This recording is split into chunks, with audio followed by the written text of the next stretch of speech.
Olá a todos, instrutor Anderson Luiz, continuando as nossas videoaulas do curso de formação de socorristas, módulo 3.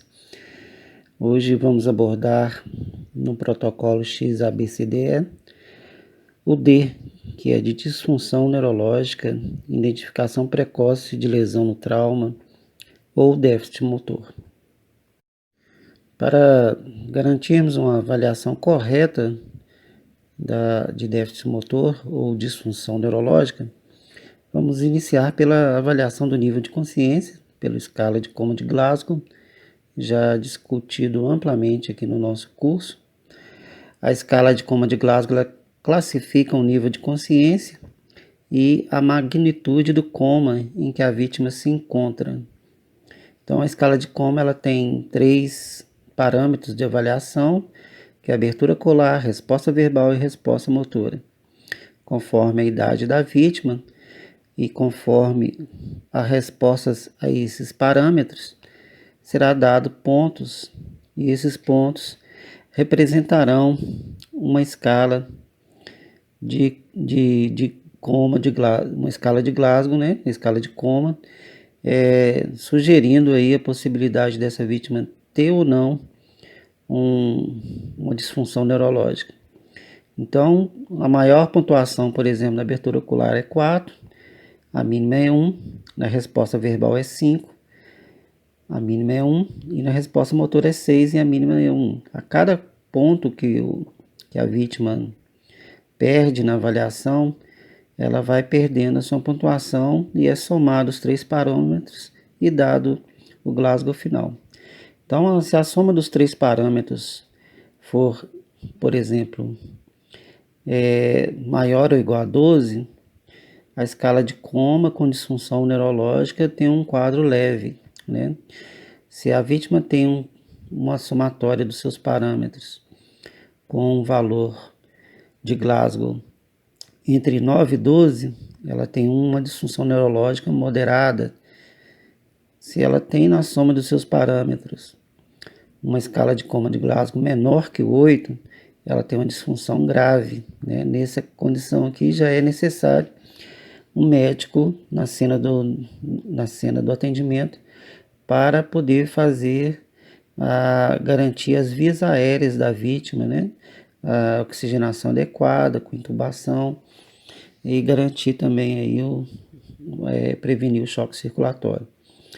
Então, devemos ter em mente que quanto menor o Glasgow, maior será a severidade e a gravidade, né? Lembrando que em 2018 houve uma alteração na somatória da escala de Coma de Glasgow, que será revista posteriormente, que ela inclui a avaliação de pupilas, né?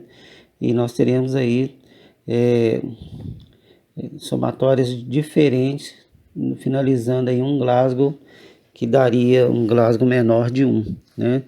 Mas vamos abordar isso em outra aula, ok?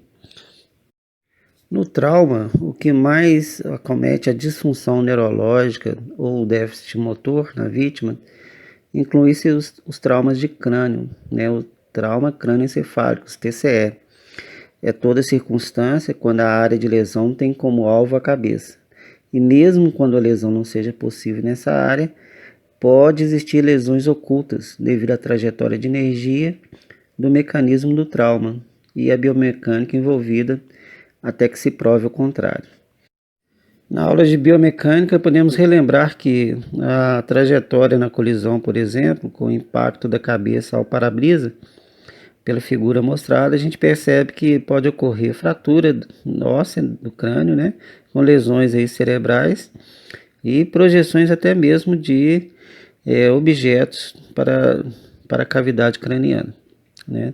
Então, a relação de trauma crânioencefálico e hipóxia devido às lesões, principalmente de tronco encefálico, né, na região mais proximal ao occipital e a cervical, que são regiões que regulam, né, as funções vegetativas, regula a respiração, e pelo mecanismo de rebaixamento de Glasgow, que não protege as vias aéreas, pode ocorrer o que chamamos de hipóxia, né? Então, ou seja, a vítima tem uma lesão de trauma Essa lesão de trauma, ela acomete a região de tronco encefálico e pode comprometer a respiração da vítima, levando à hipóxia. Outra condição de lesão no trauma crânioencefálico, no TCE, é que, pela anatomia, a própria calota craniana, né, que sustenta aí o encéfalo, possui uma rugosidade, né, ou seja, possui em seu plano estruturas que são não estrutura totalmente lisa, né, e essa rugosidade interna ela permite a possibilidade de deslocamento do próprio encéfalo, da própria massa cerebral, sobre a mesma, causando lesões e possíveis sangramentos.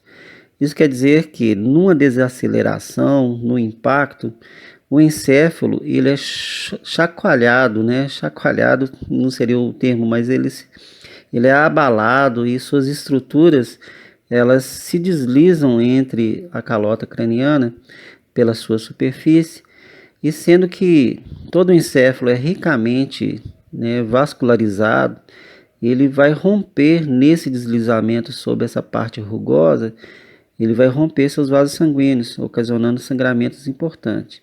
Na figura ao lado nós vemos um sinal chamado sinal de Butler, que indica provável fratura dessa base de crânio e com lesões nos vasos sanguíneos do encéfalo, né? Então, em volta aqui na região periauricular, nós vamos ver um hematoma. Geralmente essa vítima está com um Glasgow bem rebaixado, menor que o 8, possivelmente um Glasgow de 3.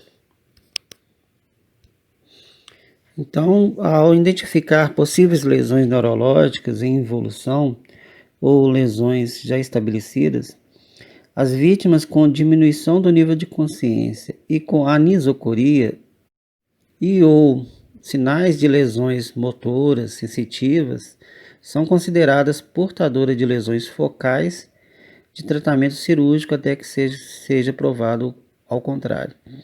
Isso quer dizer que qualquer disfunção neurológica no trauma, ela é indicativa de provável ato cirúrgico, né? Até que se prove o contrário.